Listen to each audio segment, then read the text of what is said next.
Connaissez-vous la différence entre la résistance thermique et le déphasage? Bien souvent, ces deux notions sont confondues. Clarifions les choses.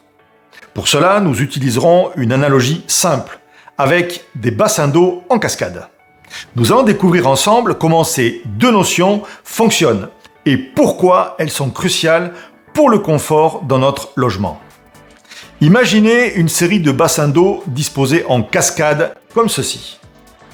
Chaque bassin est légèrement plus bas que le précédent, permettant à l'eau de s'écouler de l'un à l'autre. Le débit d'eau entre les bassins varie en fonction de la taille de l'ouverture ou de l'étranglement entre eux. Chaque bassin représente une couche d'isolant. Plus il y a de bassins, plus l'épaisseur est importante. Une grande épaisseur signifie une meilleure résistance thermique, car la chaleur doit traverser plus de couches avant de se dissiper. L'étranglement très faible entre les bassins représente une faible conductivité thermique. Cela signifie que peu d'eau ou de chaleur peut passer. Cette petite ouverture ralentit le transfert de l'eau, symbolisant une bonne isolation. A l'inverse, une ouverture plus large permet à plus d'eau de s'écouler rapidement, représentant une conductivité thermique plus élevée et donc une moins bonne isolation. Maintenant que nous comprenons la résistance thermique, parlons de l'autre notion qu'est le déphasage thermique. C'est la capacité d'un matériau à retarder le transfert de chaleur. En d'autres termes, c'est le temps que met la chaleur à traverser l'isolant. Revenons à notre analogie des bassins. Imaginez que l'eau qui s'écoule du premier bassin représente la chaleur du soleil frappant votre toit pendant la journée. Plus il y a de bassins et plus les ouvertures sont petites, plus il faudra de temps à l'eau pour atteindre le dernier bassin. Ce temps de retard est ce qu'on appelle le déphasage thermique.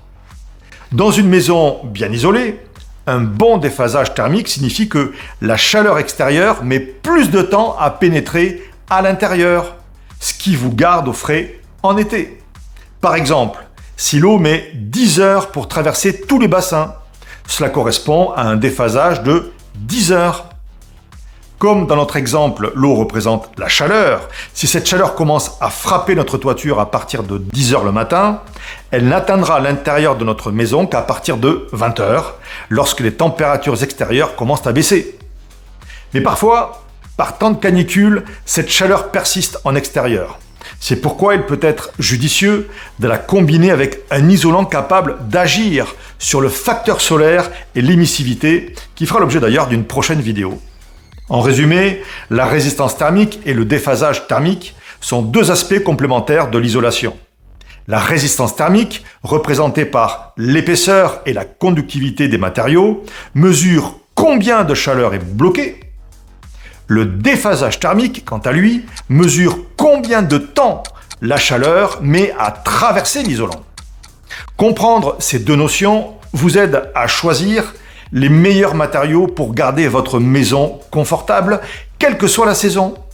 Si vous avez des questions ou des commentaires à formuler, je vous encourage vivement à participer pour que nous puissions tous profiter de l'expérience des uns et des autres.